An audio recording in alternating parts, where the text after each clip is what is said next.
The Supreme Court today, in a 7-2 ruling, upheld Biden-era regulations on so-called ghost guns. Those are firearms that can be put together at home with partially assembled kits, making them nearly impossible to trace. Sales of those guns exploded after they came onto the market, and their use in gun crimes rose significantly too. Joining us now to talk more about the significance of today's ruling is Jennifer Massia, a senior news writer at The Trace, which covers gun violence in America. Jennifer, welcome back to the NewsHour. Good to be here. So let's just start off with what this ruling means. Can you help us understand what it does and also what it doesn't do? In 2022, President Biden's DOJ implemented a rule requiring gun assembly kits to have serial numbers and buyers to undergo background checks, basically treating them like any other gun. And these are parts kits that you can buy online and use to assemble a gun, sometimes in as little time as 20 minutes. Justice Gorsuch, writing for the majority today, one of the court's conservative justices, he said that the regulation of some weapons parts and kits is allowed under the 1968 Gun Control Act, which says a weapon qualifies for regulation if it is capable of being readily converted into a gun. So a gun group that's actually to the right of the NRA, the Firearms Policy Coalition, had sued over the rule a couple years ago, arguing that the government was overstepping by classifying these gun assembly kits as firearms. But Justice Gorsuch ruled that some assembly kits can actually be covered. There was some disagreement, though, about how broad or narrow this ruling is. It sounds to me like it depends on the amount of time and energy that goes into putting together one of these guns from one of these kits.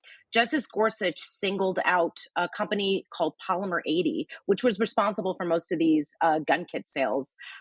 They have a buy, build, shoot kit, which contains all the necessary components to put together a gun in 20 minutes. And he said clearly this qualifies. So this now means that manufacturers, they have to mark their products with serial numbers, they have to obtain licenses, they have to conduct background checks.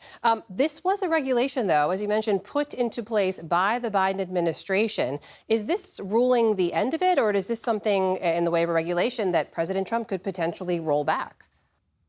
Well, President Trump didn't have much to say about ghost guns in his first administration, but this is really just a phenomenon that's arisen in recent years, really during the Biden presidency.